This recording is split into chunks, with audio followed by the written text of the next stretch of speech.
What has the Philippines given to me? This is what the Philippines has given me. Stars will guard your slumber deep. In their arms they cradle sleep. Clouds will dance and sing for you. Rainbow.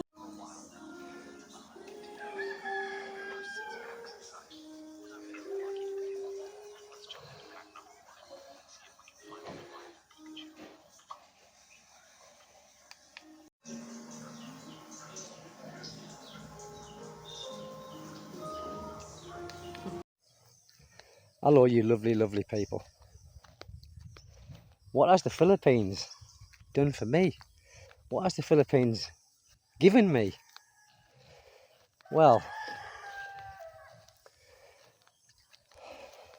it's given me two things that I said I would never want again. And that was a wife and children. Now, I didn't want any of that when I came here. I didn't want to get married again. I didn't want to have any more children. But I find myself with it, with a new family. And it's brilliant, people, really. It's brilliant. I know it's not for all, and I'm going to sit on here. I'm going to sit here for a second or two. It's not for all, I know that. But for me, it's completed me.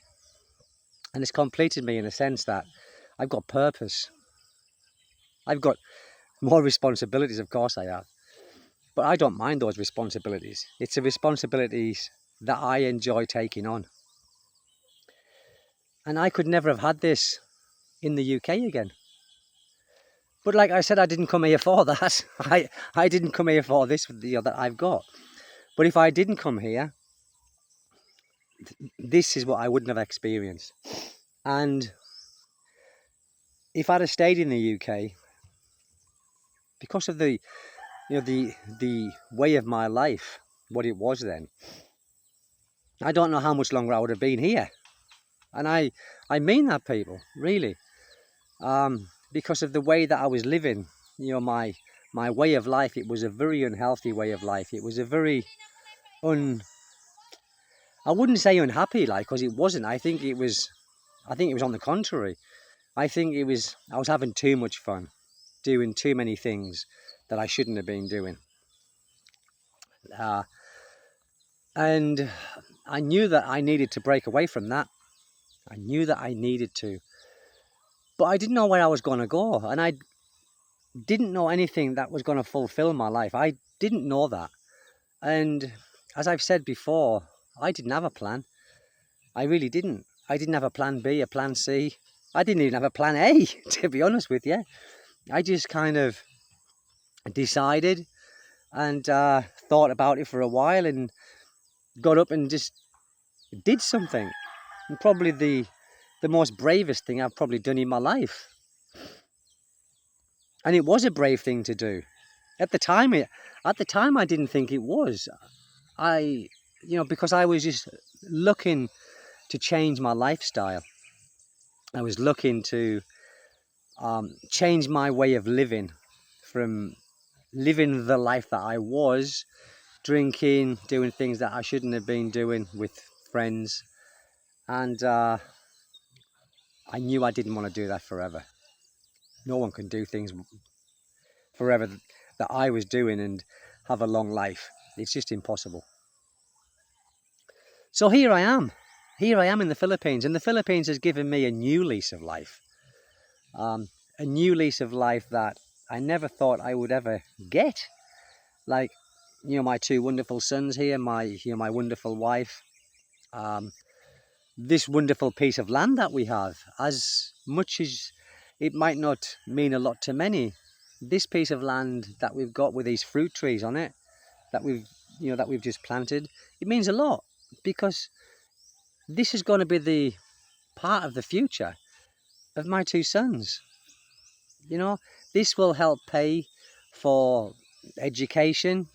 It'll help pay for this, help pay for that. And I really enjoy doing it. I really enjoy doing what I'm doing. I enjoy this way of life.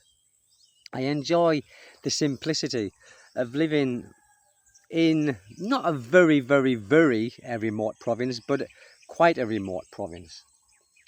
I love this way of life, people. I do. I wake up in the morning and I don't think, oh, I've got to do this today, I've got to do that today, I've got to go and work in wherever. I don't, you know, I've got a certain routine that I do. I do a little bit of work, but it's not a stressful part of work. It's just something that I do just to help pay things that I need to pay. Yes, you know, we all need an income. And I haven't got a pension yet, people, you know. And I won't get a pension for another 10 years, 8 years, 9 years, 59 coming up. What's the pension age in England now? Is it 67 or 60? I think it's 67. So yeah, I've got another 8 years to wait. And I won't have a full pension. I will probably have 3/4 of a pension. But that's okay. That's okay, because by that time, you know, these fruit trees will be up and earning a bit of money. And I'll still be doing what I'm doing, just earning, you know, you're like enough for the family and things like that. We don't need a lot. You know, we aren't, you know, we don't live up and above our means. We don't do that. You know, we just live the way we live. And, you know, my son starts private school on Monday coming. We went and enrolled him on Monday, gone. So he starts school on the 15th, which is on Monday. So, you know, we've got enough of things like that, you know, to pay private tuition fees and things like that. We have enough for that, just about. But, you know, we don't need $5,000 a month or anything like that. We just need what we've got. And for you guys who's got all that money, fair play to you, man. Good for you, really. I really admire and respect what you've done to actually earn that, you know, that money every month. You know, well done, people. But for us, it's just enough, you know, to what we've got. And we don't, you know, we don't go to fancy places. We probably could, maybe once a year, maybe.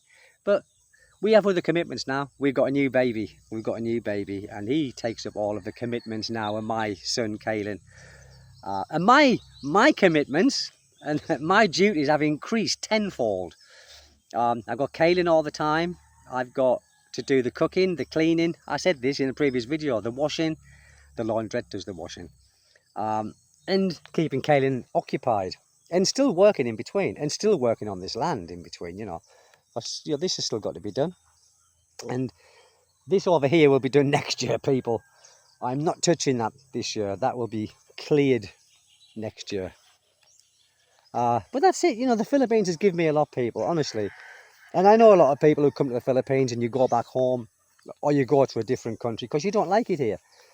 I totally get that, because it's not all, you know, like a bowl of cherries here. It's not. You know, there is challenges, and there are times when I think, oh God, you know, get the electric back on, things like that. But it's just the way it is. I would never want to move, people. I would never want to move.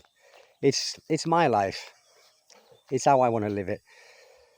And my wife loves this life. You know, she loves the countryside, and she loves all this. This is what she wants to do, and I'm pleased, because this is what I like to do as well.